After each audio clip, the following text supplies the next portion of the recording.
जर मुलाला स्वतःहून जर इंटरेस्ट असेल आणि तो करत असेल तर तो नक्कीच पुढे जाऊ शकतो, केलं पाहिजे. मुलांना स्वतः काहीतरी करण्याची उमेद जर जागू द्यायची असेल तर त्यांना कुठेतरी त्यांच्या पायावर हालचाल करण्यासाठी, त्यांना पुढे काहीतरी जाण्यासाठी अति करू नये. आजचे लोक म्हणजे जे पोरं आहेत, हा झाला म्हणून मी जातोय, मावशीचा मुलगा झाला म्हणून मी जातोय, किंवा गावातून कोणी पोरगा झाला अधिकारी, तर त्याच्याकडे बघून त्याच्यापासून इन्स्पायर होऊन ते पोरं जात आहेत आणि त्याच्यामुळे खूप गर्दी वाढली सर त्याच्यामध्ये.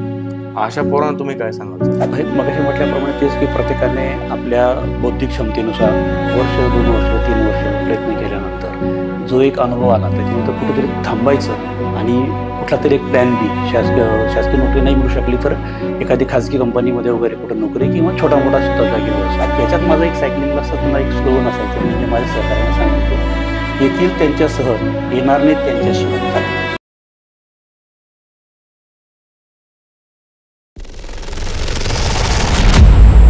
नमस्कार, मी तुमचा सौरभ आणि तुम्ही आज जनतेच्या व्यासपीठ या मराठी पॉडकास्टमध्ये. आज आपल्यासोबत आहेत प्रतापराव कृतिक पाटील, जे सेवानिवृत्त झालेले आहेत, जिल्हा नियोजन अधिकारी म्हणून ते कार्यरत होते.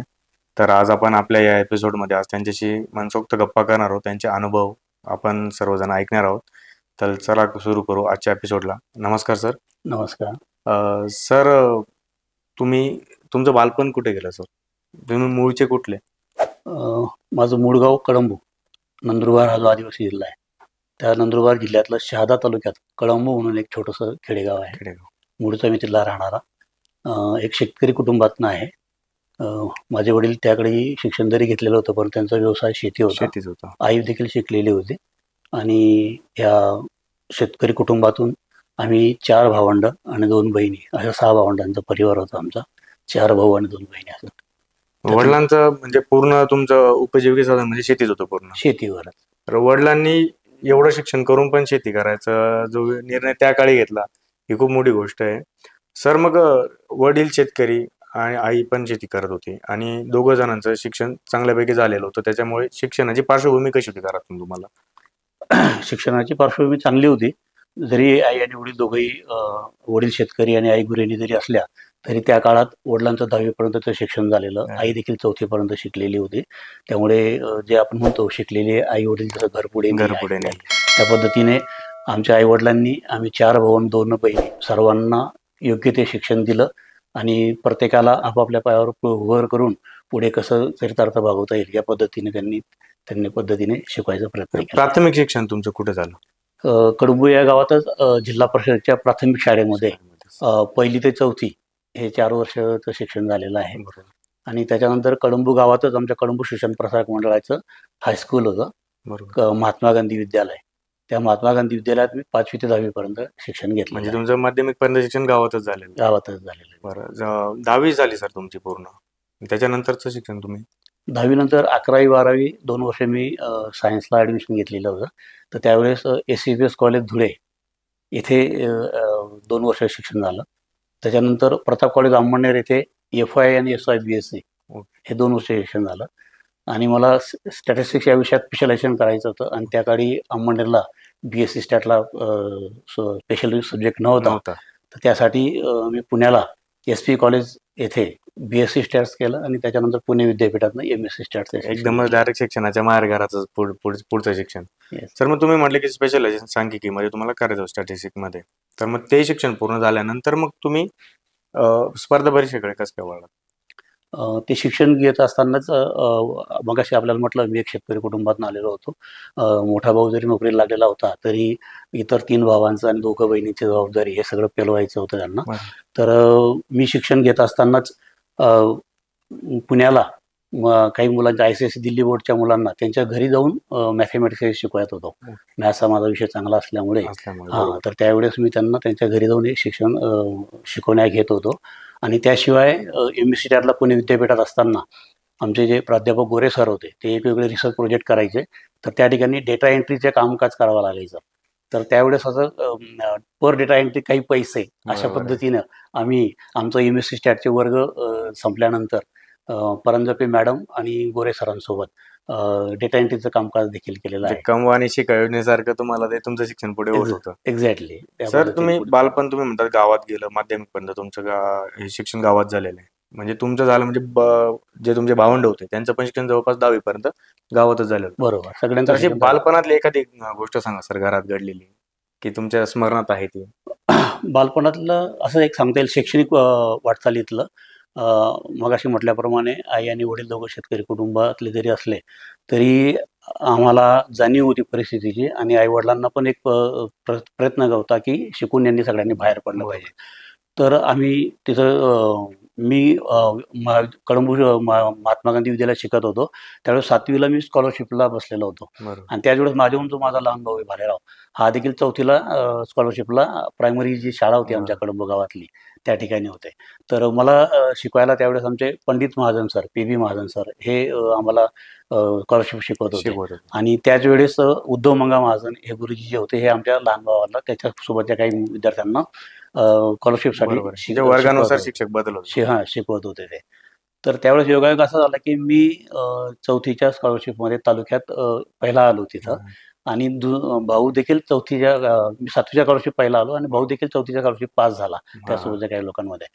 तर त्यावेळेस असं झालं की बऱ्यापैकी स्कॉलरशिपला कळंबू गावातनं माध्यमिक विद्यालय आणि प्राथमिक शाळा 2 ठिकाणून आल्यामुळे BDO तालुका स्तरावरनं शहाद्यावरनं BDO एकदा काही कार्यक्रमानिमित्त आले आणि त्यावेळेस स्कॉलरशिपमध्ये पास झालेल्या मुलांचं सत्कार करायचं ठरवलं. त्यावेळेस आमचे शिक्षक पी.बी. महाजन सर, माझे वडील स्वर्गवासी कौतिक आबा, मी, माझा लहान भाऊ उद्धव मंगा महाजन गुरुजी या सगळ्यांचा सत्कार त्या ठिकाणी करायचं एका कार्यक्रमात ठरवलेलं होतं. आणि त्यावेळेस जेव्हा वेगवेगळ्या स्कॉलरशिपमध्ये पास झालेल्या मुलांची नावं अनाऊन्स केली जात होती आणि तेव्हा ते BDOच्या लक्षात आलं की एकाच कुटुंबातलं 7वीतनं पण आणि 4थीतनं पण दोन्ही विद्यार्थी आलेले आहेत.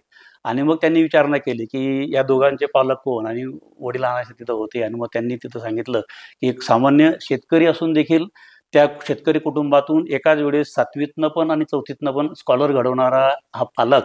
आणि त्यावेळेस आमच्या वडिलांविषयी, आम्हाला शिकवणारे पी.बी. महाजन सरांविषयी, लहान भावाला शिकवणाऱ्या महाजन गुरुजींविषयी जे त्या सभेमध्ये छोटेखानी जी सभा होती प्राथमिक शाळेमध्ये झालेली ते कौतुक करण्यात आलं.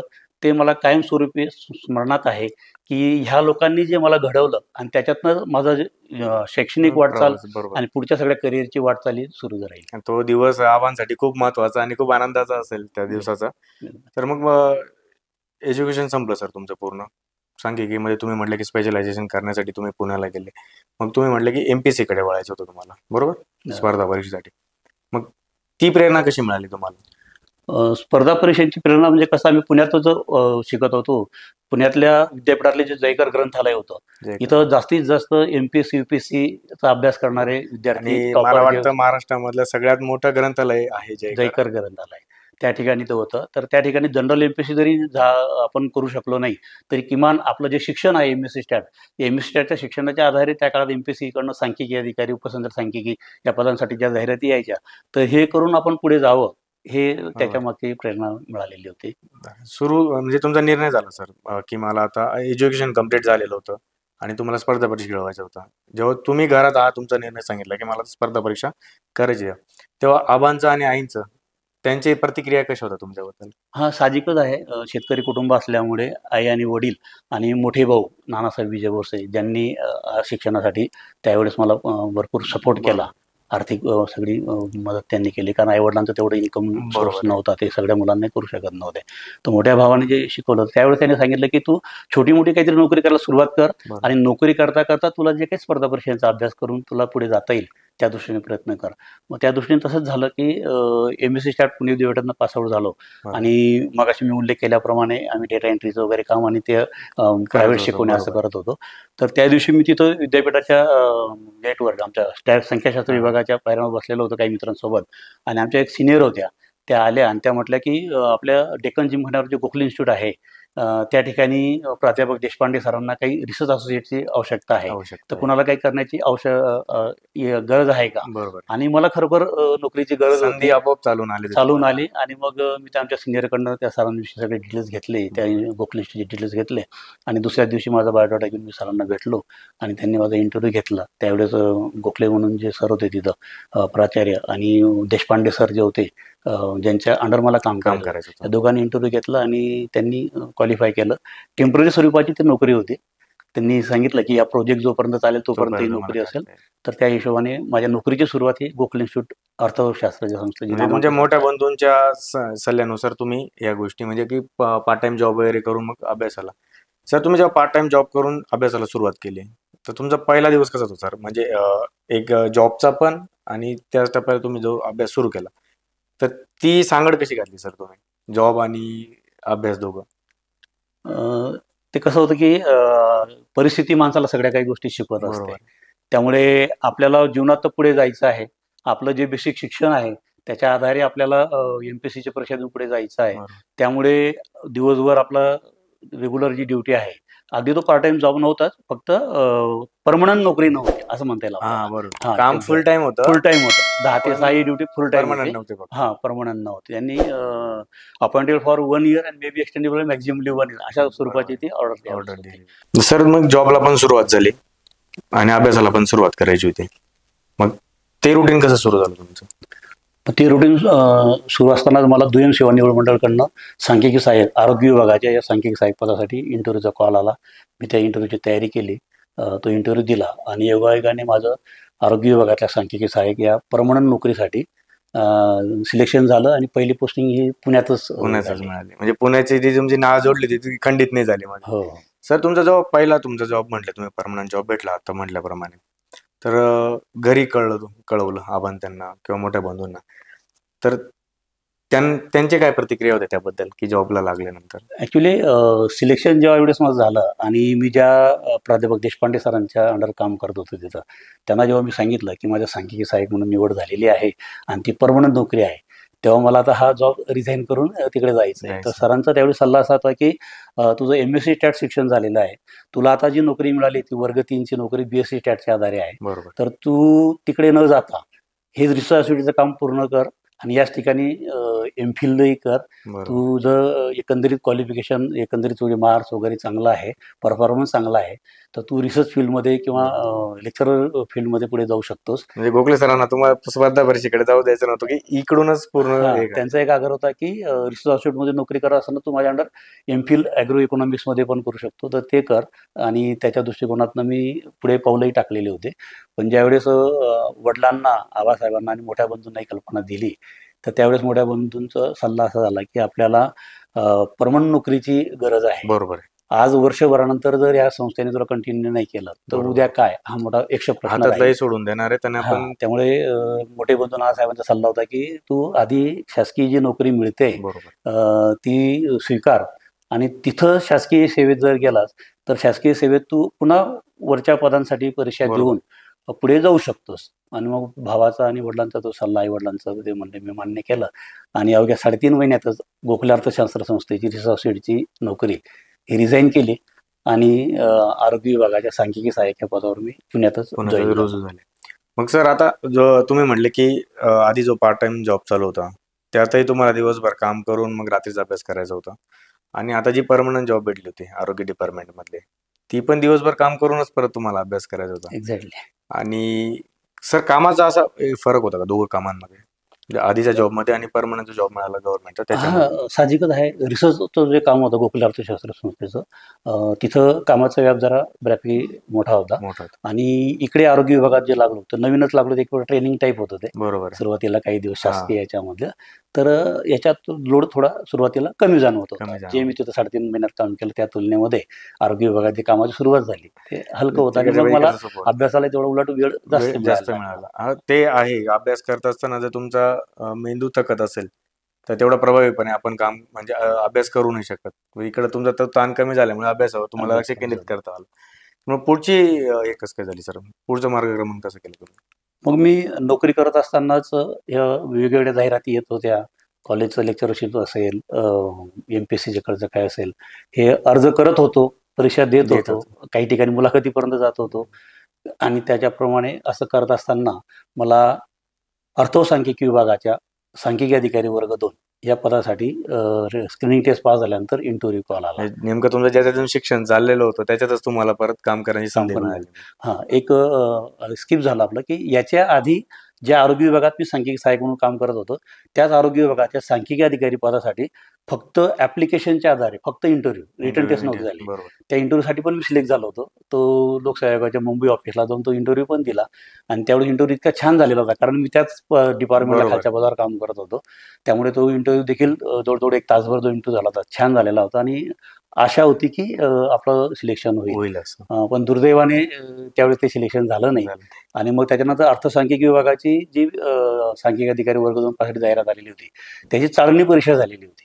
त्या चाळणी परीक्षेत पास झाल्यानंतर मग मला पुन्हा इंटरव्ह्यूचा कॉल आला आणि तो जो इंटरव्ह्यू दिला त्याच्यानंतर मग मात्र माझं सिलेक्शन झालं. आणि मग मी आरोग्य विभागातली जी नोकरी आहे, अवघी 3-3.5 वर्षात आरोग्य विभागातली नोकरी सोडून, वर्ग 3 पदावरची नोकरी सोडून मी अर्थसांख्यिकी विभागात, नियोजन विभागाच्या अंतर्गत हा विभाग येतो शासनामध्ये, त्या अर्थसांख्यिकी विभागात सांख्यिकी अधिकारी वर्ग 2 या पदावर 8 जून 1994 रोजी मुंबई येथे हजर झालो. पुणे मुंबई परत सर मुंबईला शिफ्ट झाले. सर मध्येच गोष्ट विचारतो तुम्हाला, सर त्यावेळेचं पुण्यातलं स्पर्धा परीक्षेबद्दलचं वातावरण कसं होतं? पुण्यातलं एकंदरीत आपण विद्येचं माहेरघर म्हणून जे पुणे म्हणत होतो, ते आधीच्या काळापासून आणि आमच्या काळात एकदम खूप छान वातावरण होतं पुण्यातलं. स्पर्धा परीक्षेसाठी पूरक आणि पोषक असं वातावरण पुण्यामध्ये होतं. कारण ते आत्ताच्या वातावरणाबद्दल आणि तेव्हाच्या वातावरणाबद्दल सर असं काय तफावत जाणवते तुम्हाला? आता कसं आहे, जसं जसं मेट्रोपॉलिटन सिटी होत जातात आणि त्याच्यानंतर त्याच्यामध्ये चांगल्या गोष्टींबरोबर वाईट गोष्टींची सर्मिसळ मोठ्या प्रमाणावर होत असते, तसं आता झालेलं आहे. त्या काळामध्ये अगदी खेडेगावातले आमचे आई वडील बिनधास्तपणे आम्हाला जे शिकवायला पाठवू शकले, आज आपण चांगला वेल क्वालिफाईड पालक देखील पुण्याला मुला मुलींना शिकवायला पाठवताना थोडंसं विचार करतात. तशी त्यावेळेस परिस्थिती नव्हती. वातावरण सुंदर आणि चांगलं वातावरण होतं. थोडक्यात आजचं वातावरण थोडंसं आहेच दूषित झाल्यासारखं म्हणायला हरकत नाही आपल्याला. सर मग तिकडे तुम्ही जॉईन केलं, बरोबर. त्याच्यानंतर आता वर्ग 3 मधून वर्ग 2 मध्ये तुम्ही शिफ्ट झाले मुंबईला. एकदम तुमची सिटी पण बदललेली होती, कारण पुण्यामध्ये तुम्ही बराच काळ घालवला होता, म्हणजे पार्ट टाइम जॉबला झाला. त्याच्यानंतर तुम्हाला जी आरोग्य विभागात नोकरी लागली, तो पण टाइम तुम्ही पुण्यातच घालवलेला होता आणि काही शिक्षणाचा पण टाइम. मग तुम्हाला मुंबई शिफ्ट व्हावं लागलं. मुंबईशी कसं तुम्ही जमवून कसं घेतलं? मुंबईत गेल्यानंतर मोठा प्रॉब्लेम जो निर्माण झाला की आपण राहतो कुठे आणि ऑफिस कुठे, आणि त्यासाठी तो लोकलचा प्रवास. सर तो त्याची कधी सवय आहेच पोरांचं. हो नाही, ते आता त्या म्हणजे मी जे म्हणतो 94 ची गोष्ट आणि आताचा काळ, ह्याच्यात भीषण परिस्थिती. सर जन्म आहे माझा त्या वर्षाचा, म्हणजे खूप खूप काळ लोटला गेलाय त्याला. तर मग जॉईन झाले सर तिकडचा एखादा अनुभव सांगा सर आम्हाला, की कामावरचा. मुंबईला मी आधी हेड ऑफिसला, बांद्र्याला आमचं अर्थसांख्यिकीचं हेड ऑफिस, त्या ठिकाणी मी जॉईन झालेलो होतो. आणि सांख्यिकी विभागाचं कामकाज करताना पूर्ण राज्यामधलं कोऑर्डिनेशनचं कामकाज होतं. कोऑर्डिनेशन ब्रँचला मी होतो. तर कोऑर्डिनेशन ब्रँचला मी काम करीत असताना माझे सिनियर होते जॉईंट डायरेक्टर देशमुख सर, त्यांच्याकडे मी काम करत होतो. तर जिल्हा स्तरावर जिल्हा सांख्यिकी कार्यालय असतात आणि विभागीय पातळीवर जिल्हा सांख्यिकी कार्यालय कंट्रोलिंगसाठी प्रादेशिक सहसंचालक अर्थसांख्यिकी कार्यालय असतात. तर यांच्याकडनं दर वर्षाला एक डिस्ट्रिक्ट स्टॅटिस्टिकल ॲब्स्ट्रॅक्ट हे पब्लिकेशन होत असतं. तर त्यासाठी वेगवेगळ्या प्रकारचा डाटा ह्या क्षेत्रीय कार्यालयांना जिल्ह्यातल्या वेगवेगळ्या गव्हर्नमेंटच्या कार्यालयांकडून सेकंडरी सोर्समधून ती माहिती मिळवावी लागत असते. तर अशा प्रकारचे पब्लिकेशन हे प्रमुख पब्लिकेशन, त्याशिवाय अनेक असे पब्लिकेशन अर्थसांख्यिकी विभागाचे आहेत. आणि त्या कोऑर्डिनेशन ब्रँचला असल्यामुळे पूर्ण राज्यातलं कोऑर्डिनेशन तिथनं पाहिलं जात होतं. तर त्यावेळेस नवी मुंबई विभागातनं माझे सिनियर आडागडे साहेब यांच्याशी माझा पूर्वपरिचय चांगला होता आणि त्यांनी त्यांच्या विभागातनं रत्नागिरी जिल्ह्याचं सांख्यिकीचा ॲब्स्ट्रॅक्ट प्रकाशित केला. तर त्यावेळेस मी माझ्या वरिष्ठांना सांगितलं की आपण ज्यांनी लवकरात लवकर पब्लिकेशन केलेलं आहे त्यांना आपल्याकडनं 1-2 ओळीचं काहीतरी प्रशस्ती पत्र म्हणा भेट दिलं गेलं पाहिजे.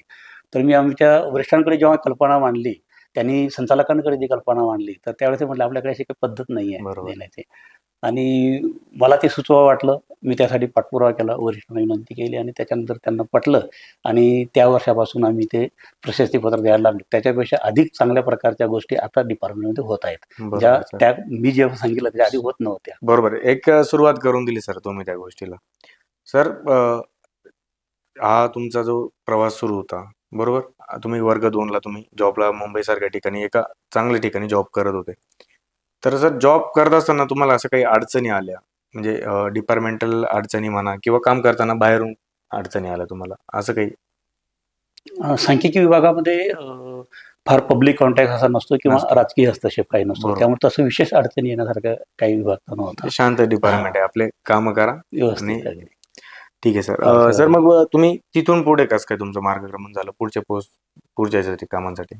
हा, मग मी मुंबईतनं मी मगाशी उल्लेख केल्याप्रमाणे तो लोकलचा प्रवास वगैरे ते असं बरोबर काही जमण्यासारखं नव्हतं, त्रासदायक वाटत होतं. आणि त्याच्यानंतर जिल्हा स्तरावर जिल्हा नियोजन समिती जी असते तिला प्रमुख कार्यालय प्रमुख जे जिल्हा नियोजन अधिकारी असतात, बरोबर. तर त्यापूर्वी तिथं फक्त वर्ग 3चा स्टाफ आणि जिल्हा नियोजन अधिकारी आहेत. बरोबर. पण त्यावेळेस शासनाने पूर्ण राज्यभरात सहाय्यक जिल्हा नियोजन अधिकारी असं एक क्लास 2चं पद निर्माण केलं आणि त्यामुळे बदलीला संधी मिळाली. मग आम्ही संचालकांना विनंती अर्ज केला की मी मूळचा धुळे जिल्ह्यातला रहिवासी आहे, त्यावेळेस धुळे नंदुरबारचा एकत्र जिल्हा होता, तर तिकडचा रहिवासी आहे, तर मला धुळे नंदुरबार जळगाव नाशिक असं कुठे बदली आपल्या गावात आल्यासारखं फील होतं, आपल्या माझा तो विनंती अर्ज कन्सिडर केला गेला आणि मला असिस्टंट DPO जळगाव या जळगाव जिल्हाधिकारी कार्यालयात पोस्टिंग मिळाली.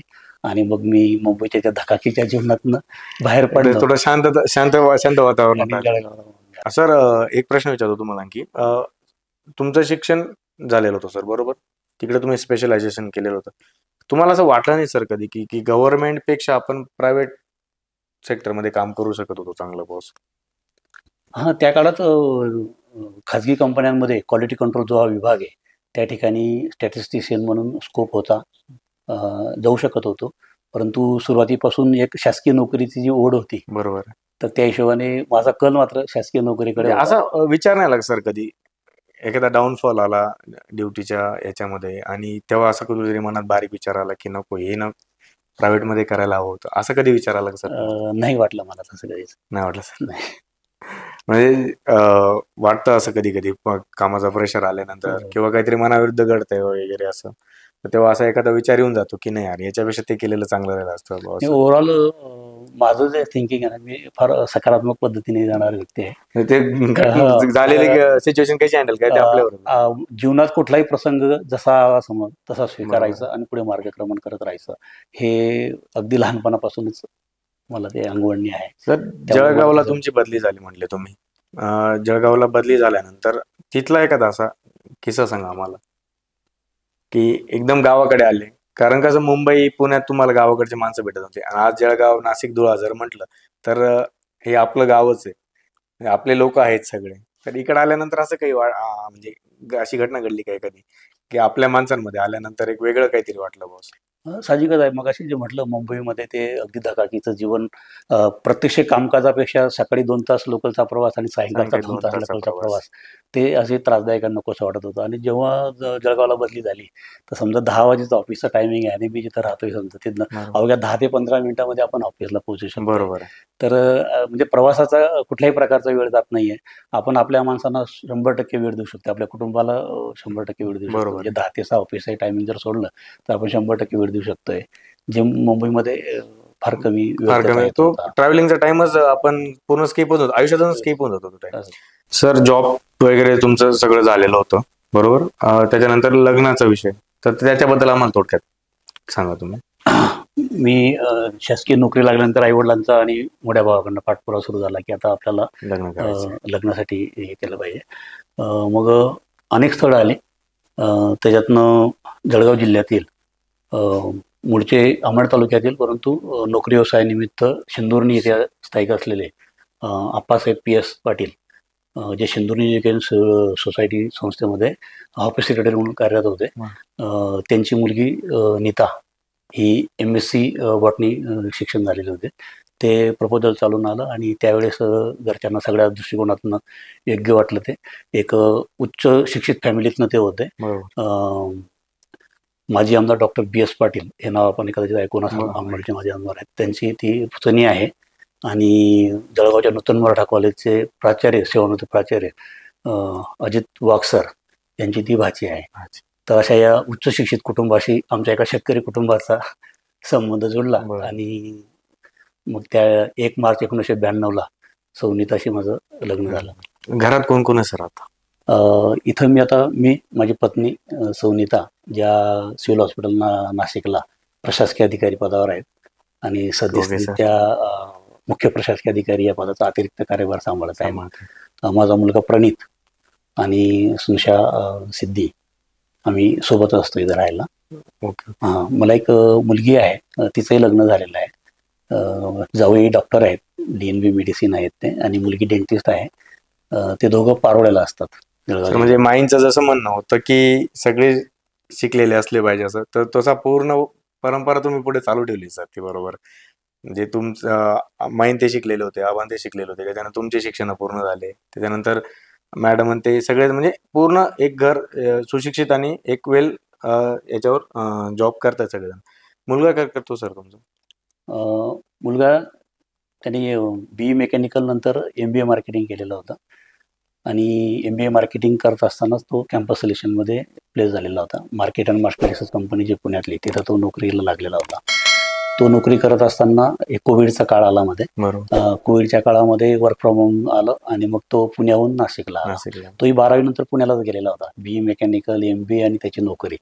हे सर असं नाही का तुम्ही आता सगळे म्हणजे तुम्ही स्वतः गव्हर्नमेंट जॉब करतायत, असं तुम्ही म्हटले नाही का मुलांकडनं, अशी अपेक्षा नाही केली का तुम्ही की याने पण गव्हर्नमेंट जॉबच केला पाहिजे बस? एक्झॅक्टली. वाटलं होतं सुरुवातीला मला की प्रणितने BE मेकॅनिकल केलेलं असल्यामुळे RTU विभागाला, RTU इन्स्पेक्टर जे असतात ते MPSC कडनं जेव्हा जाहिरात येते त्याच्यामध्ये क्वालिफिकेशन सुरुवातीला प्लेन ग्रॅज्युएट चालायचे, पण आता नंतर BE मेकॅनिकल असतं. तर मला असं एक्सपेक्टेड होतं की प्रणितने MPSCची एक्झाम द्यावी आणि शासनात यावं. मुलगी माझी उत्कर्षा ही देखील खूप हुशार आहे, आणि तिचं उंची आणि तब्येत चांगली आहे. त्यामुळे मला असं त्यावेळेस वाटायचं की हिने पोलीस डिपार्टमेंटला जर चांगला एक्झाम दिल्या तर ही PID ISP सारख्या पदावर पुढे काम करू शकेल. परंतु आई आणि वडील दोघेही शासनाच्या नोकरीत असल्यामुळे आणि सुरुवातीपासून त्यांनी पाहिल्यामुळे मुलांना शासकीय नोकरीचं अट्रॅक्शनच नव्हतं. आणि मग एक सुज्ञ पालक म्हणून आपली मतं मुलांवर लादू नयेत या मताचे आम्ही दोघं आई वडील असल्यामुळे आम्ही त्यांना त्यांचं फ्रीडम दिलं, आणि त्यांना जे करावंसं वाटलं ते करू दिलं. सर कितपत योग्य वाटतं की पालकांना वाटतं की मुलांनी केलं पाहिजे बुवा असं? आज आम्ही तुम्हाला बघतोय, भरपूर अधिकारी बघतोय, उद्या आमच्या पण असणार आहेत की मुलांनी अधिकारी व्हावं, आणि पण पोरांचं नसतं, पोरांचं काहीतरी वेगळे प्लॅनिंग असतात, त्यावेळी त्यांच्यावर त्या गोष्टी लादणं कितपत योग्य आहे सर? खचितच नाही. मी जे मगाशी म्हटलं की सुज्ञ पालक म्हणून आम्ही आमच्या मुलांवर लादलं नाही. जर मुलाला स्वतःहून जर इंटरेस्ट असेल आणि तो करत असेल तर तो नक्कीच पुढे जाऊ शकतो, केलं पाहिजे. मी नावाउल्लेख करणार नाही, परंतु माझ्या जवळच्या काही मित्रांचे असे मी बघितलंय की स्वतः आपण शासनामध्ये असल्यानंतर आपल्या मुलांसाठी ते करावं. मुलांना अगदी पुण्यात नाही, दिल्लीला वगैरे क्लासेस लावले, पाठवले. 5-5, 7-7, 8-8 वर्षे गेले निघून. बरोबर. आणि पदरात काहीच पडलं नाही, कारण एक्सपेक्टेशन हाय असल्यामुळे. जसं मी म्हटलं, मी क्लास 3 पासून सुरुवात केली, क्लास 2 आणि आज क्लास 1 पदावर सुपरवायझर झालं. तर तशा अपेक्षा असतात, त्यामुळे छोट्या मोठ्या नोकरी पण करत नाहीत. आणि मग तो उमेदीचा जो काळ असतो आयुष्यातला तो निघून जातो, आणि मग मुलं डिप्रेशन मध्ये येतात. त्यांच्या कलेने त्यांना जे हवंय ते करू द्यावं असं माझं मत आहे.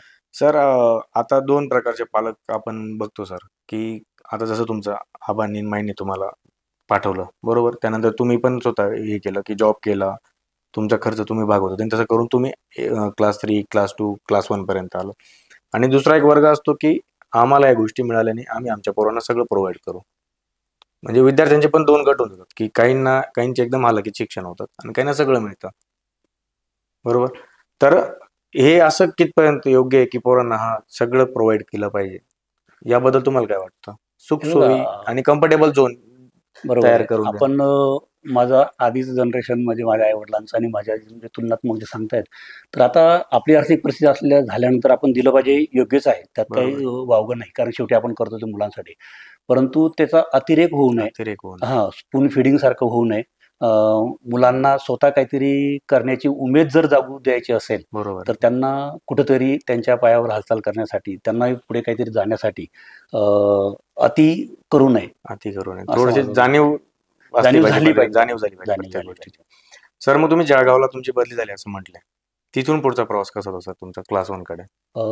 मी जळगावला असिस्टंट DPO जळगाव म्हणून काम करत असतानाच काय झालं, मीनवाईल प्रादेशिक दुय्यम सेवा निवड मंडळ नाशिक येथे कक्ष अधिकारी हे पद शासनाच्या इतर विभागातल्या वर्ग 2 पदांमधनं भरण्याबाबतची कार्यवाही सुरू होती.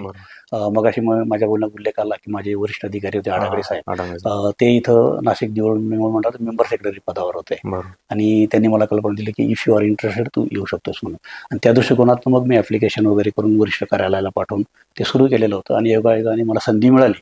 मग मी वर्षभरातच जळगाव सोडलं आणि प्रादेशिक दुय्यम सेवा निवड मंडळ नाशिक इथं कक्ष अधिकारी पदावर मी हजर झालो आणि पुन्हा मी नाशिकला आलो. जळगावला तुम्ही एकच वर्ष काम पाहिलं? वर्षभर. नाशिकला आल्यानंतरची पद्धत कशी होती सर कामाची? नाशिकला मी दुय्यम सेवा निवड मंडळात जेव्हा आलो ते कक्ष अधिकारी हे परीक्षा विभागाचं पद होतं. त्यामुळे जाहिरात देणे, जाहिरातीनुसार आलेले अर्ज, त्याचं सॉर्टिंग, क्रुटिनी, त्याचे डेटा एंट्री, त्याच्यानंतर एक्झाम्स कंडक्ट करणे, एक्झाम्स झाल्यानंतर शासनाचं जे विभाग होते मुंबईमध्ये त्यांच्याकडे स्कॅनिंगसाठी नेणे पेपर सगळे, पेपर स्कॅनिंग झाल्यानंतर रिझल्ट लावणे, रिझल्ट लागल्यानंतर इंटरव्ह्यू घेणे, इंटरव्ह्यूचे मार्क्स घेऊन पुन्हा शासनाला सादर करणे, तिथनं अंतिम निवड यादी येणे आणि मग अंतिम निवड यादी आलेल्या मुलांना ते शिफारसी पत्र पाठवणे, अशा स्वरूपाचं एक निवड मंडळाचं कामकाज होतं. नाशिकमध्ये किती वर्षापासून काम केलं सर तुम्ही? नाशिकमध्ये किती दिवस काम केलं? माझ्या नोकरीचं मॅक्झिमम पिरियड मला नाशिकच मिळालं. अहिल्यानगरला पण तुम्ही काही वर्ष काम केले? हो. मी जेव्हा मगाशी म्हटल्याप्रमाणे निवड मंडळात आलो वर्ग 2 पदावर, नंतर 2000 साली शासनाने निवड मंडळ बंद केला. मग कुठेतरी बदली होणार होती तर योगायोगाने नाशिकमध्येच विभागीय आयुक्त कार्यालयात वर्ग 2 पद प्लॅनिंगचं रिक्त होतं, त्या ठिकाणी सामावलं गेलं. त्याच्यानंतर मी नाशिकमध्येच प्रादेशिक सहसंचालक कार्यालयात तिथं नोकरी केली. तिथून माझी बदली मग जिल्हाधिकारी कार्यालय धुळे, जिल्हा समिती असिस्टंट डीपीओ म्हणून झाले आणि त्या ठिकाणी कार्यरत असताना माझं प्रमोशन झालं क्लास 1चा 2008 साली. 2008ला? हां. ते प्रमोशन झाल्यानंतर मला पहिली पोस्टिंग आपल्या नाशिकलाच जिल्हा निवडाधिकारी या पदावर मिळाली. चोकलिंगम सर जिल्हाधिकारी होते नाशिकचे, त्यावेळेस मी इथं जिल्हा निवडाधिकारी म्हणून हजर झालो. तर 2008 ते 11 3 वर्ष मी इथं कामकाज केलं आणि 3 वर्ष झाल्यानंतर शासनाने बदली केली. आपण जे उल्लेख केला अहिल्यानगर, त्या ठिकाणी मला पोस्टिंग मिळाली. सर मग असं आता अहिल्यानगरला गेले तोपर्यंत तुमचा पूर्ण परिवार सेट झालेला होता नाशिकमध्ये, तुम्ही पण सेट झालेले होते. बरोबर. त्याच्यानं जेव्हा तुमची बदली झाली अहिल्यानगरला त्यावेळेस तुम्हाला कोणत्या प्रॉब्लेम फेस करावं लागलं? प्रॉब्लेम म्हणजे कसं, आता मिसेसही शासकीय नोकरीत होते, मुलं लहान होते त्यामुळे फॅमिली शिफ्ट करणं शक्य नव्हतं कारण मिसेसची नोकरी इथं, मुलांची शाळा इथं मराठा हायस्कूलला वगैरे जात होते. त्यामुळे मला एकट्यालाच विकली अपडाऊन करावं लागलं अहिल्यानगरला. मी सोमवारी जायचो, शनिवारपर्यंत तिकडे थांबायचो, शनिवारी परत यायचो. किती वर्ष काम राहिले सर तुम्ही? 3 वर्ष मी केले तिथं. त्याच्यानंतर परत बदली? मग बदली योगायोगाने इथं नाशिकलाच जिल्हा निवडाधिकारी मानव विकास हे जिल्हाधिकारी कार्यालय नाशिक इथे पद रिक्त होतं. रेग्युलर डीपीओ नंतर डीपीओ मानव विकास हे दुसरं सेकंड पोस्ट. भरपूर वेळ तुम्ही नाशिकची सेवा केलेली असं म्हणायला हरकत नाही. तर मग नाशिकला परत बदली करून आले सर तुम्ही, बरोबर? त्याच्यानंतर तुम्ही क्लास 1 म्हणूनच नाशिकला आले. त्यानंतर तुमचं रुटीन कसं होतं सर? मग मी नाशिकला डीपीओ मानव विकास पदावर असतानाच मला उपायुक्त नियोजन नाशिक विभागीय कार्यालयातलं या पदाचा अतिरिक्त कार्यभार एकनाथ डवले सर विभागीय आयुक्त होते त्यावेळेस, ते पद रिक्त झालं उपायुक्त नियोजनचं आणि त्या पदाचा अतिरिक्त कार्यभार मला मिळाला. त्याच्यानंतर झगडे साहेब विभागीय आयुक्त होते, त्यांच्या अंडर काम करायची संधी मिळाली. तर रेग्युलर डीपीओ नाशिक मानव विकास नाशिक म्हणून मी जिल्हाधिकारी नाशिक यांच्या कार्यक्षेत्रात काम करत होतो, परंतु अतिरिक्त कार्यभारमध्ये मी एकाच वेळेस 2 IAS ऑफिसर. सर असं अतिरिक्त भार स्वीकारल्यानंतर समजा आपण ज्या पदावर कार्यरत आहे तो लोड आणि जे अतिरिक्त काम करतोय त्या पदाचा लोड असं हे नाही झालं कधी? होतं साहजिक. आता त्या तुलनेत रेग्युलर डीपीओच्या डीपीओ मानव विकासाच्या पदाला कार्यभार तसा कमी होता. हां, त्यामुळे मला ते सांभाळणं सोपं झालं. परंतु मगाशी मी आपल्याला म्हटलं की 2008ला प्रमोशन झाल्यानंतर पहिलं पोस्टिंग नाशिक झालं होतं 2008 ते 11. तर त्यावेळेस देखील मला योगायोगाने त्यावेळेस गायकवाड साहेब होते विभागीय आयुक्त, तर त्यावेळेस देखील तिकडचं पद रिक्त झाल्यावर मला उपायुक्त नियोजनचा कामकाज पाहायला मिळाला होता. तर रेग्युलर डीपीओ म्हणून काम करत असताना मला उपायुक्त नियोजन हे कामकाज करताना थोडंसं तारेवरची कसरत झाली. मुळात माझं जिल्हा निवडाधिकारी नाशिक हे पहिलंच पोस्टिंग क्लास 1 पद झाल्यावर आणि इथं वर्षभर काम करत नाही तोवर तिकडचा पद रिक्त झाल्यावर ते पदाचं कामकाज. तर त्यावेळेस थोडंसं तारेवरची कसरत झाली. पण नंतर सेकंड जो संधी आली त्यावेळेस मी डीपीओ मानविकाचे रेग्युलर जे पद सेकंड जे पद होतं त्याला फारसा वर्कलोड नव्हता. बरोबर. आणि आधी मी ते उपायुक्त नियोजनाचं कामकाज केलं त्यामुळे केलं मी होतं, सहजरित्या त्यामध्ये ते कामकाज दोघी सांभाळलं. गोष्टी ऍडजस्ट होत होत्या. हो, जास्त. सर, हे सगळं काम करत असताना असं कधी झालं का की परिवाराकडनं तक्रारी झाल्या की तुमचा वेळ नाही भेटत आहे किंवा दुर्लक्ष झालं परिवाराकडे? मिसेस देखील शासकीय नोकरीत मी असल्यामुळे त्यामुळेच हा प्रश्न त्या- विचारला की दोघं जण बाहेर असल्यावर. त्या समजून घेऊ शकत होत्या की शासकीय नोकरीत असल्यामुळे. बरोबर. हा, साहजिकच हे झालं की इतर पालक जसं मुलांचा अभ्यास घेणार वगैरे तसं आम्ही दोघंही शासकीय नोकरीत असल्यामुळे आणि जास्तीत जास्त वेळ त्याही आरोग्य विभागात बरोबर, म्हणजे बरोबर. बर्निंग असतं सगळं काही बरोबर. असल्यामुळे जास्त वेळ मुलांना देऊ शकतो आणि याची खंत आहेच. त्यांचा कधी अभ्यास वगैरे घेऊ मुलांनीच शकतो. असं ऐकलं सर, कंप्लेंट हो, केली मुलांनी की ऍट पप्पा देअर असं ओन त्यांनी त्यांचा हे केला, अभ्यास केला आणि सांभाळला सुद्धा. असं एखादा सांगा सर की या गोष्टीमुळे पोर नाराज झाले आणि पोरांनी बोलून दाखवलं की पप्पा मम्मी तुम्ही दोघांनी आम्हाला तुमचा वेळ कमी पडतोय, म्हणजे मागून घेतला तुमच्याकडनं. त्यांना मनात कधी वाटलं असेल परंतु कधी बोलून दाखवलं नाही नाही. दाखवलं. असं कधी प्रसंग आमच्या आयुष्यात आला नाही. चांगली गोष्ट आहे सर. की आणि कसं आहे सर, जेव्हा आई वडील दोघं जण जॉबला असतात तर बऱ्यापैकी पोरांचं अभ्यासावरही लक्ष नसतं. तुम्ही म्हणता दोघं जण हुशार आहेत आणि आज दोघं जण वेल सेट आहेत, ही खूप महत्वाची गोष्ट आहे सर. आणि हे सगळे संस्कारातून आहेत सगळ्या गोष्टी. जरी वेळ कमी पडतोय समजा देण्यासाठी, पण मग ते बघतायत की हे जे चाललंय दोघांचं, जे दोघं पळतायत किंवा जॉब आहे दोघांचा, हे आपल्यासाठीच आहे बॉस.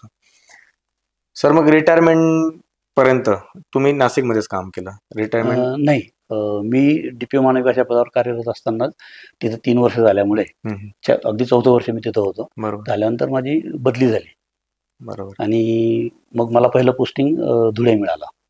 पण मी धुळ्याला हजर व्हायला गेलो तर त्या ठिकाणी मला हजर करून घेण्यात आलं नाही.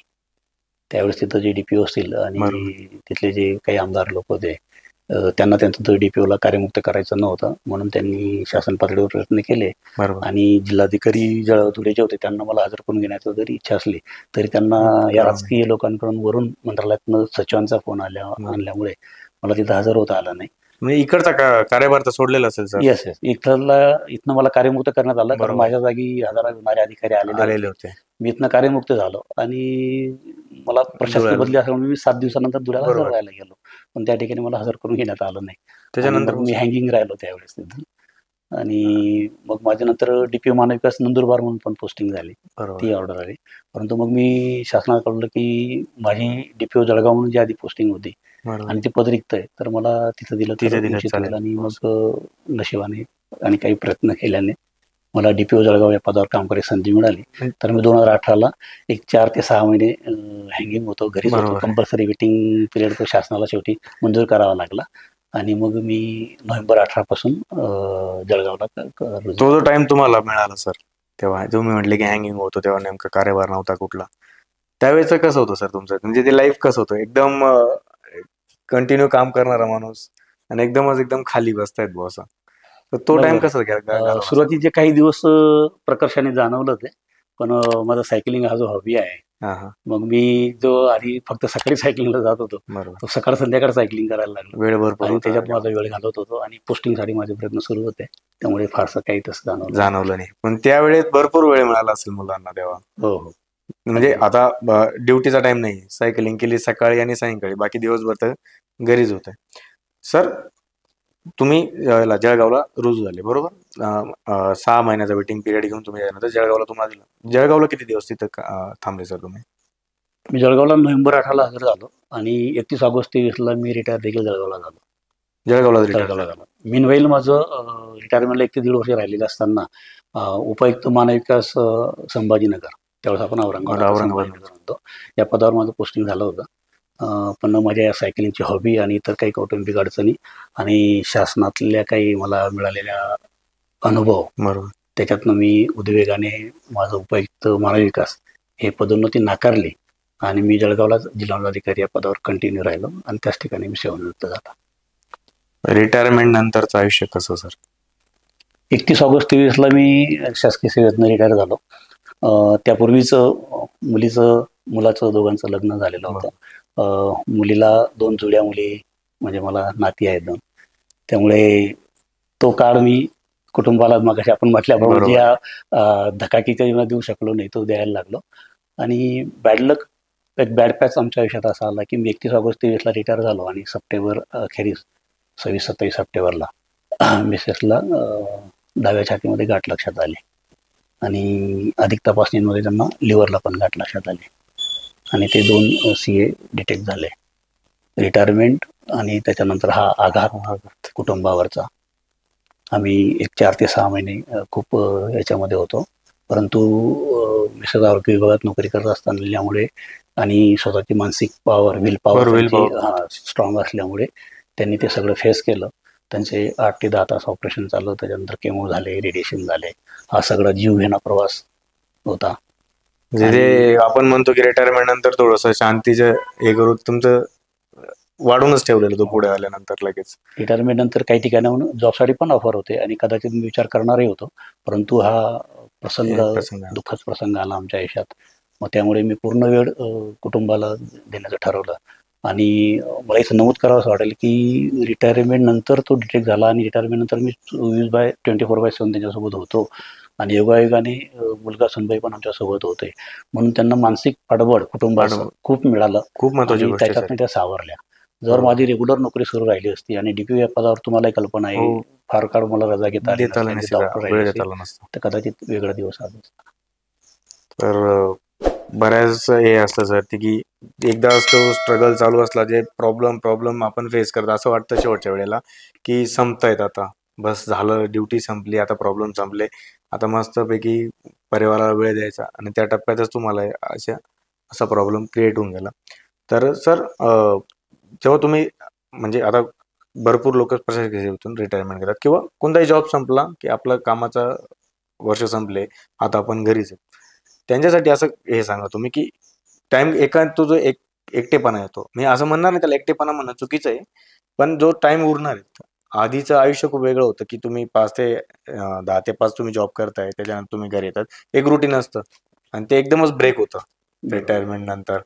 तर ते सवयच आहे सर, सकाळी सकाळी डबा वगैरे पकडा, 9-10 वाजता आपल्याला आपली चेअर पकडायची, जाऊन आपल्याला काम करायचं, तो एकदमच पार्ट लाईफमधून कमी होऊन जातो. तर असं बऱ्याच जणांना होतं की आता तुम्ही जशी हॉबी लावून घेतली, तसं काही लोकांचं कसं काही हॉबी वगैरे नाही, आता उठणार एकदम नॉर्मल रुटीन असणार. अशा लोकांसाठी तुम्ही काय सांगाल की तुम्ही अडकूनही राहाल आणि तुमचं नंतरचं पण आयुष्य खूप चांगलं असणार आहे? कसं आहे, सेवानिवृत्तीनंतर जो वेळ मिळतो ते बऱ्याच जणांना वाटतं की रेग्युलर जे व्यस्त जीवन आणि हे एकदम रिकामं जीवन, खाली जीवन असं, तर त्याचा समतोल आपल्याला साधता आला पाहिजे आणि त्याचा सदुपयोग आपल्याला करता आला पाहिजे. सगळ्यात महत्त्वाची गोष्ट तर म्हणजे आरोग्यासाठीच पहिला वेळ देता आला पाहिजे. मला एक सायकलिंगचा छंद आहे, प्रत्येकाने सायकलिंग करावं असं मी म्हणणार, प्रत्येकाने करावं अशी इच्छा आहे, परंतु ज्याला शक्य त्यांनी नक्कीच करावं. परंतु आरोग्यासाठी वॉक जमत असेल, काही व्यायाम जमत असेल, तो जे काही असेल ते केलं पाहिजे, किंवा रेग्युलर आपल्या नोकरीच्या याच्या आयुष्यामध्ये झकाकीच्या त्याच्यामध्ये काही जे छंद असतात ते जे जोपासता येत नाहीत, बरोबर आहे, ते छंद जोपासले पाहिजेत. व्यस्ततेमुळे आपण कुठे फिरायला जाऊ शकत नाही, मोठ्या सुट्टी घेता येत नाही, तर कुटुंबासोबत काही फिरणं, हिल स्टेशनला मागे जो वेळ दिला गेलेला तो नंतर देण्याचा प्रयत्न केला गेला आहे सर की वेळ पर्यटन केलं पाहिजे जास्तीत जास्त. धार्मिक स्थळं असतील, प्रेक्षणीय स्थळं असतील, यांना भेटी दिल्या पाहिजेत आणि सगळ्यात महत्त्वाचं म्हणजे सकाळचा किमान 1 तास स्वतःच्या आरोग्यासाठी दिला पाहिजे. बरोबर सर. जेव्हा मॅडमांचा जो तुम्ही म्हटले की जो मेडिकल इश्यूज झाला घरामध्ये, त्याच्यातून तुम्ही बाहेर गेले, 6-7 महिने तुम्हाला त्याच्यातच गेले, त्याच्यानंतर सर असं एखाद्या तुम्ही टूर ऑर्गनाईज केली फॅमिली सोबत, त्याच्यानंतर तो ट्रेसमधून बाहेर निघण्यासाठी? नाही, काय झालं, त्यांचं ते आजारपणातनं त्या पूर्णपणे बाहेर पडत नाहीत. केमो वगैरे सुरू असताना त्यांचं वर्ग 2चं प्रमोशन झालं. त्यांचं प्रशासकीय अधिकारी वर्ग 2 हे प्रमोशन त्या आजारपणाच्या या काळात झालं. म्हणजे अवघे 6 महिने देखील त्या आजारपणासाठी त्या घरी नव्हत्या. त्यांना पदोन्नती मिळाली आणि त्या पदोन्नतीच्या पदावर हजर झाल्या आणि त्यातनं मग रिकवर होत ते आता व्यवस्थित आहेत, कामकाज सांभाळतायत. आता मध्ये आम्ही एक केलं की हा आजारपणामध्ये जे काही मेडिकेशन होतं ते खूप शरीरामध्ये वेगवेगळ्या प्रकारचे त्याचे साईड इफेक्ट आणि ड्रॉबॅक असतात, तर त्यासाठी एखादी आयुर्वेदिक ट्रीटमेंट किंवा निसर्गोपचार केंद्र असेल, तर आपल्या घोटीकडे जे SMPT कॉलेज आहे त्या ठिकाणी निर्वाणा नॅचरोपॅथी सेंटर आहे. ह्याच वर्षी 15 ऑगस्टच्या दरम्यान एक 8 दिवस आम्ही 2 जण त्या नॅचरोपॅथी सेंटरला जाऊन आलो आणि निसर्गोपचारचे सगळे उपचार घेणं आणि जीवनाकडे बघण्याचा दृष्टिकोन कसा बदलता येईल, मेडिटेशन वगैरे मध्ये कसं जाता येईल, हे दोघांनी ते अडॉप्ट करायचा प्रयत्न केला. सर आता म्हणले तुम्ही तिकडे जाऊन आल्यानंतर आता जो तुम्हाला समजा एखादा असा वेळ भेटला मॅडमांना आणि तुम्हाला पण, तर असं कुठं जाऊ म्हणजे जाल तुम्ही मॅडम आणि तुम्हीच, की तुमचं राहून गेलं किंवा एकदा जाऊन झालंय पण परत जायचंय? हो, अगदी तुम्हाला सांगतो, हा आजार त्यांना डिटेक्ट झाला त्याच्या 2 दिवस आधीच कुटुंबामध्ये आमचा असा एक विषय झालेला की गेल्या 8-10 वर्षामध्ये आम्ही कुठे ना कुठे छोटेखानी एखादी सहल कुटुंबासह करत होतो. तर त्याच्यामध्ये आमचे जे 4 धाम असतात त्यापैकी 3 ठिकाणी जाणं झालं आणि जगन्नाथपुरी हे बाकी आहे असा विषय झालेला. आणि त्यावेळेस आम्ही ठरवलं होतं की आपण आता जगन्नाथपुरीला जाऊन या. परंतु या आजारपणामुळे आता 2 वर्षाचा काळ त्यात गेलाय. आता लवकरच आम्हाला पहिलं टार्गेट आमचं जगन्नाथपुरीचं दर्शन. मॅडमांना सांगतो, मॅडम सुट्ट्या काढा आता, सरांची पूर्ण तयारी झाली जगन्नाथपुरी जायची आता.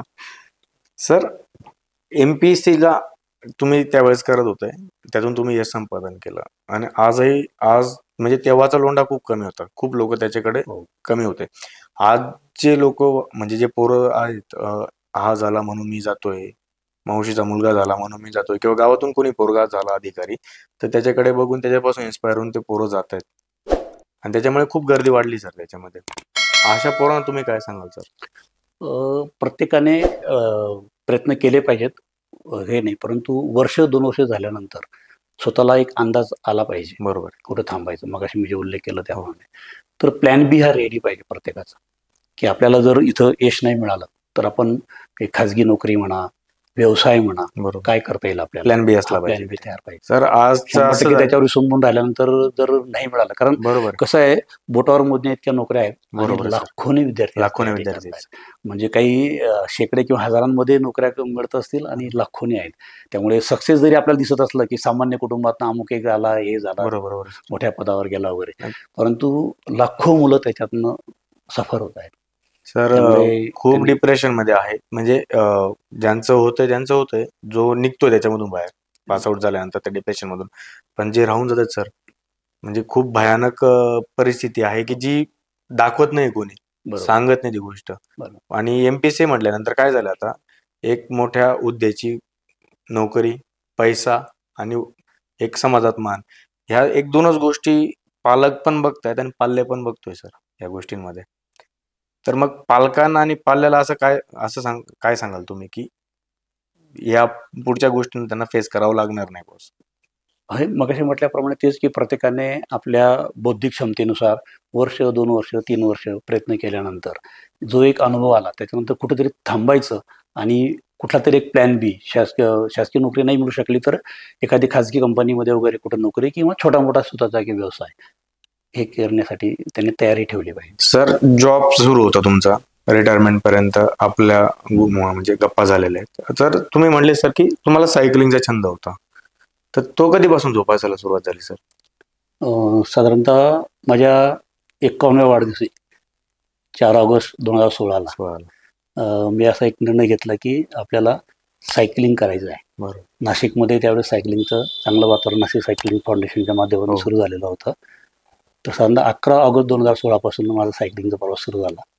सुरुवातीला मी माझी मुलगी डॉक्टर उत्कर्षा हिच्यासोबत आम्ही एका जोडे 2 सायकली घेतल्या आणि दोघं बाबलेका सायकलिंगला जात होतो. तर सकाळी एक तासभर सायकलिंगचा प्रवास तेव्हापासून सुरू झाला. सर, तुम्ही सायकलिंग सुरू केली, तुम्ही आम्हाला तुमच्या तोंडून ऐकायला म्हणजे आवडेल की पहिला दिवस तुमचा कसा होता?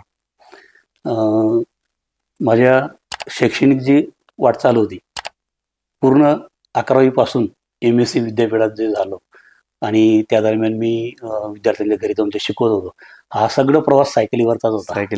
वडील शेतकरी असल्यामुळे कुठल्याही प्रकारचं दुचाकी वाहन त्या काळात तरी शक्य नव्हतं. त्यामुळे शैक्षणिक जीवनामध्ये खूप मोठ्या प्रमाणावर मी सायकलिंग ऑलरेडी केलेली होती. म्हणजे असं म्हणता नाही येणार की तुम्ही 2016 पासून सुरू केली सायकल, आधीच तुमच्या आयुष्याची जोडलेलीच होती, पण तुम्ही नंतर त्याला कंटिन्यू करून घेतलं. मग त्याच्यानंतर तो जो गॅप झाला होता मोठा, बरोबर, तर तो 2016 साली हा सायकलीचा प्रवास पुन्हा सुरू केला.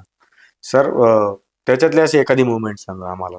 तुम्ही जशी सायकलिंग सुरू केली, तुमचा ग्रुप झाला, त्यानंतर अचिव्हमेंट त्याच्याबद्दल आम्हाला सांगा सर. सुरुवातीला नाशिकला असताना 2016 मी जेव्हा सायकलिंग सुरू केली तेव्हा मी नाशिकला होतो. तर एक आपलं आरोग्याच्या दृष्टिकोनातून उत्कर्ष आणि मी दररोज सकाळी एक अर्धा तास जायचं 5-10 किलोमीटर पर्यंत आणि परत यायचं, असा सायकलिंगचा प्रवास होता. मग हळूहळू त्याच्यात इंटरेस्ट निर्माण व्हायला लागलं. नाशिक सायकलिंग फाउंडेशनच्या वेगवेगळ्या ॲक्टिव्हिटीजमध्ये जुळायला लागलो, त्यांच्यासोबत काही ग्रुप राईड्स करायला लागलो आणि त्याच काळात माझी जळगावला बदली झाली. जळगावला ज्यावेळेस बदली झाली त्यावेळेस मी सोबत माझी सायकल घेऊन जात होतो आणि इथं वेगवेगळ्या व्हॉट्सअप ग्रुपमध्ये मी जुळला गेलेलो जो होतो. त्याच्यात मी एका व्हॉट्सअप ग्रुपमध्ये टाकलं की मित्रांनो, माझी आता बदली जळगावला झालेली आहे आणि सोबत मी सायकल घेऊन जाते. तर दररोज मला व्हॉट्सअपवर या पोस्ट शेअर करण्याचा छंद आहे. बरोबर. म्हणजे आपण तर करतोय, परंतु आपल्या पोस्ट एक 10 लोकांनी जरी बघितलं, त्यातला एखाद्याला जरी जाणीव झाली की आपणही सायकलिंग करायला, हा त्याचा मागचा उद्देश आहे. बरोबर. तर त्या सायकलिंगच्या पोस्ट शेअर करत असताना मी तिथं लिहिलं की उद्यापासून माझ्या पोस्ट तुम्ही आता जळगावमधून पाहाल. तर त्या ठिकाणी एका मित्राने प्रतिक्रिया दिली माझ्या त्या पोस्टवर की तुम्ही जळगावला जातात, सायकल सोबत नेतात, परंतु जळगावला सायकल चालवायला रस्ता आहे का? खरोखर मी ज्यावेळेस 2018 साली तिथे गेलो तर खरोखर जळगावमध्ये रस्त्यांची फार दयनीय अवस्था होती आणि अगदी मी 2023 आलो तोपर्यंत देखील तशीच फार काही वेळ नाही.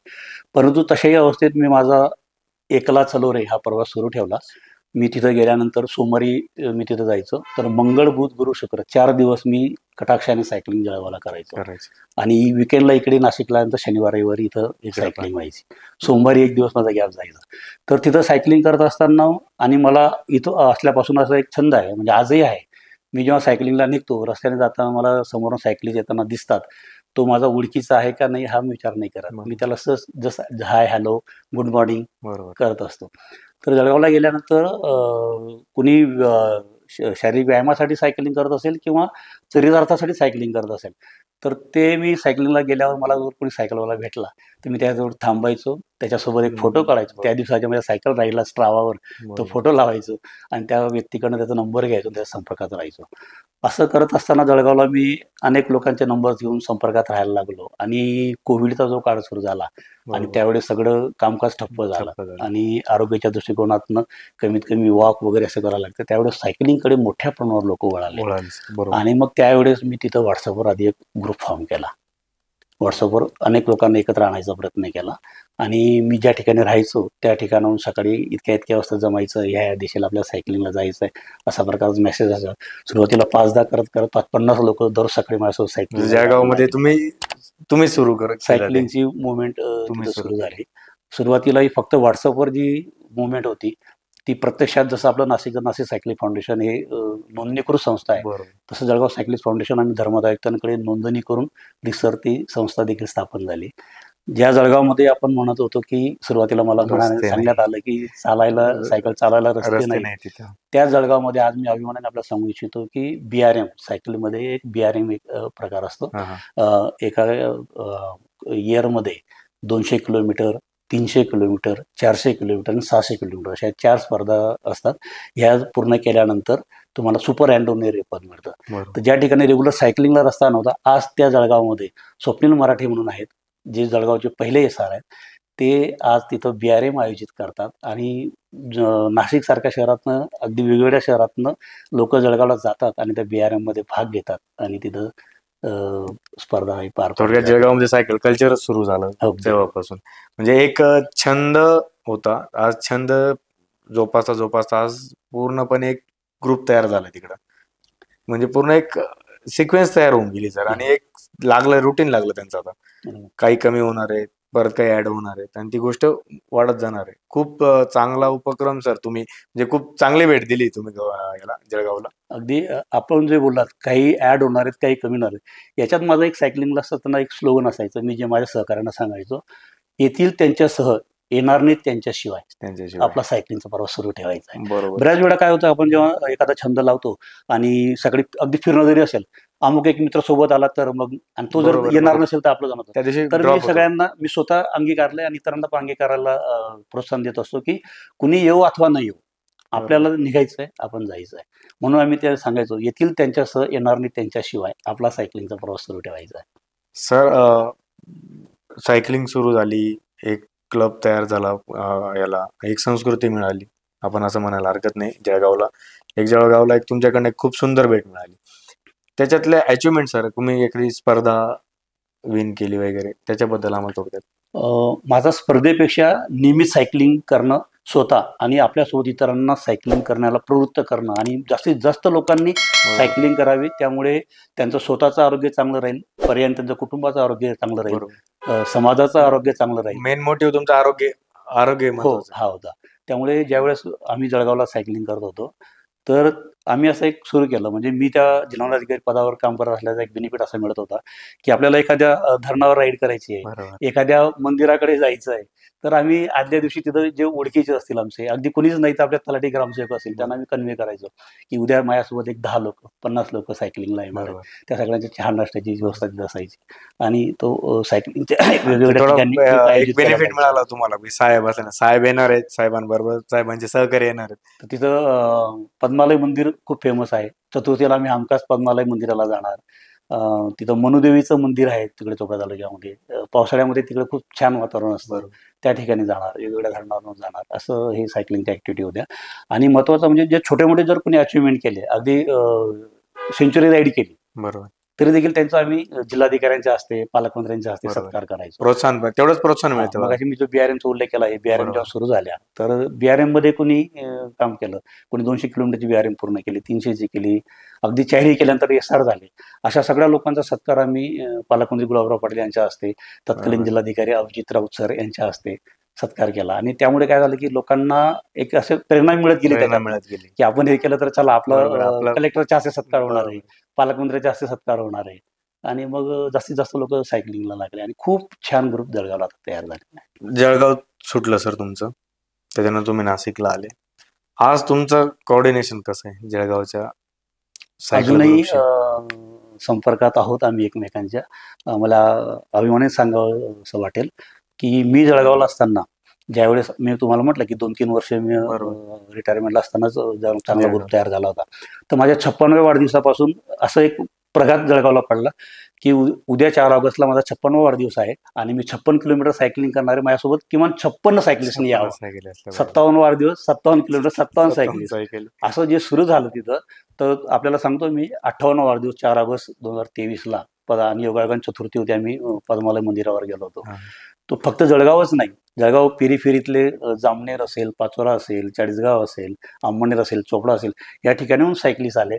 मी फक्त 58 सायकलिस्ट आव्हान केलं होतं. त्या दिवशी जवळजवळ 100 सायकलिस्ट त्या दिवशी तिथे आलेले होते पद्मालय मंदिरावर. सर, हा खूप मस्त हे होतंय की जेवढं वय झालं तेवढं किलोमीटर आणि तेवढं सायकल आहे, म्हणजे एकदम म्हणजे असं मूवी मध्ये बघितल्यासारखं वाटतंय की सत्यात पण या गोष्टी घडतायत.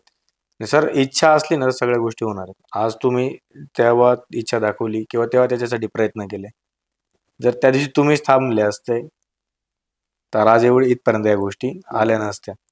सर, नाशिकला आता तुम्ही, नाशिकमध्ये तुमचं पुढे कंटिन्युएशन मध्ये मला सांगायचं की 58 नंतर कदाचित आपला हा प्रवास थांबला, जसं तुम्ही मगाशी म्हटलं की रिटायर झालो, खाली पण आलं.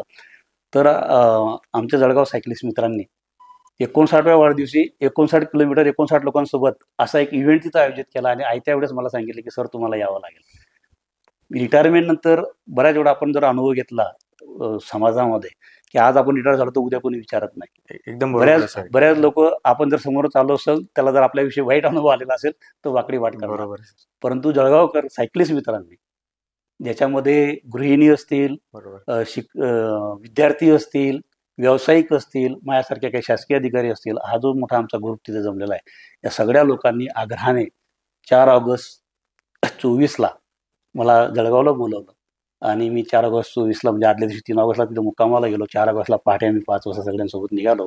59 किलोमीटर 59 लोकांसोबत असा एक इव्हेंट तो जो होता ते केला आणि त्यावेळेस त्यांनी मला एक सरप्राईज गिफ्ट त्या ठिकाणी दिलं.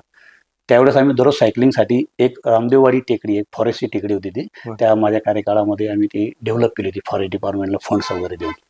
तर त्या ठिकाणी त्यांनी एक सेल्फी पॉईंट तयार केला, एक सायकल तर मेटलमध्ये काढलेलं आणि त्याच्या खाली आय लव्ह प्रताप पॉईंट म्हणजे सायकलिंग करत यायचं आणि त्या ठिकाणी सेल्फी काढायचं, असं त्यांचं एक कॉन्सेप्ट त्याच्यातनं जन्माला आला. आणि त्या सायकल राईडमध्ये त्या दिवशी त्यांनी मला त्याचं अनावरण करायला लावलं आणि तेवढंच मी पाहत होतो, मला कळलं की त्या ठिकाणी आपल्या नावाचा एक सेल्फी पॉईंट तयार झाला. सगळ्यात मोठं गिफ्ट मिळालं सर तुम्हाला त्या दिवशी. म्हणजे तुम्ही जे इतके दिवस जे परिश्रम घेतले ते त्याचं असं म्हणता येईल, आपण असं म्हणणार नाही त्याला काही मोबदला भेटला असं, पण त्याच्यासारखं गिफ्ट नाही सर, की आज तुमच्या नावाने आजही आहे आणि भूतो भविष्यातही तो पॉइंट तसाच राहणार आहे. खूप मस्त असं गिफ्ट दिलं सर तुम्हाला त्यांनी. सर तिथलं झालं जातं, आता सध्याचं रुटीन कसं आहे तुमचं सायकलिंग बद्दलचं? इथं डेली सकाळी साधारण 6 वाजेनंतर मी बाहेर पडत असतो. बरोबर. आणि साधारण 9 वाजेपर्यंत सायकलिंग करतो. जसा वेळ असेल त्या पद्धतीने किमान 30-32 किलोमीटर पासून 50 किलोमीटर पर्यंत जे सायकलिंग होते. इथं देखील जे सिनियर सिटीजन्स मित्र जमलेत माझ्यासारखे जे रिटायर झाले, त्याच्यामध्ये अर्ली रिटायरमध्ये समजा मी आणि माझ्यासोबत 2-3 जण आहेत, परंतु काही काही अगदी 70, 75, 80, 85 वयोगटातले पण आहेत आमच्यासोबत सायकल करण्यामध्ये. तर असं आम्ही दररोज सकाळी निघत असतो. गिरणारे, तिथून मग मखमलाबाद, मातोरी, पुन्हा रिटर्न गिरणारे आणि परत कधी आपल्या संभाजीनगर रोडला, ओढा, चांदोरी, अशा वेगवेगळ्या दिशेला आम्ही सायकलिंग करत असतो. आणि किमान 2-3 तास आणि किमान 30-40 पासून 50 किलोमीटर पर्यंत सायकलिंग डेली आम्ही करत असतो. सर असं घरातून नाही झालं कधी की आता वय झालं, त्रास होईल असं वगैरे म्हणून कधी थांबवायचा प्रयत्न? हा, साहजिकच आहे. एक प्रेमापोटी एक काळजी असते कुटुंबाला, की आपण पाहतो रहदारी ऍक्सिडेंटचं प्रमाण आहे, त्यामुळे साहजिकच त्यांना काळजी वाटते की व्यायाम म्हणून एक 10 किलोमीटर जाऊन जे सुरुवातीला होतं 10 किलोमीटर जाऊन परत यायचं, तेवढंच करा, जास्त करायची काय आवश्यकता नाही, असं साहजिकच आहे त्यांच्याकडून. परंतु हा प्रवास आमचा चांगला चालू आहे. आता नाशिकमध्ये नाशिक सायकलिस्ट फाउंडेशन सोबतच सॅटर्डे संडे ग्रुप फिटनेसचा हा एक मोठा ग्रुप निर्माण झालेला आहे. आणि जी परंपरा माझी होती ती आता रिसेंट 4 ऑगस्टला 60वा वाढदिवस या सॅटर्डे संडे ग्रुप नाशिकच्या यांच्यासोबत साजरा झाला. त्या दिवशी देखील आम्ही 60 किलोमीटर सायकलिंग केली आणि 60 पेक्षा अधिक सायकलिस्ट आलेले होते आणि सगळ्या सायकलिस्ट परिवारामध्ये मोठ्या प्रमाणावर सायकलिंग 60वा वाढदिवस देखील साजरा. आणि हा जो माझा सायकलिंगचा प्रवास होता तो योगायोगाने 4 ऑगस्टच्या 2 दिवस आधीच 60,000 किलोमीटर पर्यंत पूर्ण झालेला होता. तर त्या दिवशी 60वा वाढदिवस प्लस 60,000 किलोमीटर सायकलिंगचा प्रवास असं दुहेरी सेलिब्रेशन आमच्या ग्रुपने केलं त्या दिवशी. सर आपण संपूर्ण तुमचा जीवनक्रम ऐकलं, याच्यात जे तुमचं स्ट्रगल झालं, तुमचे अचिव्हमेंट वगैरे सगळं झालं, या सगळ्या गडबडीत सर असं कोणाला सांगायचं होतं, बोलायचं होतं तुम्हाला, पण ते एक तर हिंमत नाही झाली बोलायची किंवा वेळ जुळून नाही आला, राहूनच गेलं बोलायचं, असं कोणाला बोला? इतर कोणाला सांगण्यापेक्षा माझ्या आईविषयी मी म्हणेल की आई आमचे खूप लवकर गेले, 2000 सालीच वारलेत. मी जो स्ट्रगल करून इथपर्यंत हा प्रवास केला, आज हा माझा प्रवास पाहिला, आज माझी आई सोबत पाहिजे होती हे जाणवतं. वडिलांनी सुरुवातीचा काही काळ पाहिला, परंतु आईने हे काहीच पाहिलं नाही, त्यामुळे आई आज सोबत हवी होती असं वाटतं. सर त्याला सांगता आलं असतं. आणि ज्या गोष्टीचा टास केला होता माईंनी की पोरं शिकून एक चांगल्या उद्योगात असले पाहिजे, तेच नेमकं बघायला माई नव्हत्या. सर खूप छान वाटलं सर तुमच्याशी गप्पा करून. तुमचा जीवन प्रवास ऐकून घेण्यात आम्हाला खूप, म्हणजे आम्हाला आमच्या प्रेक्षकांना खूप आवडलं. सर आम्ही आमच्या टीमच्या वतीने, आमच्या प्रेक्षकांच्या वतीने आम्ही तुम्हाला एकच म्हणतो की असंच तुमचे 60 किलोमीटरचे ही परंपराच बंद न हो, आणि कधीतरी आम्हाला पण चान्स भेटो की आम्ही तुमच्या एखाद्या सेलिब्रेशन मध्ये सहभागी व्हायची वेळ आम्हाला आमच्यावर येऊ. सर धन्यवाद, तुम्ही आमच्या शोवर आले होते. Thank you sir. थँक्यू.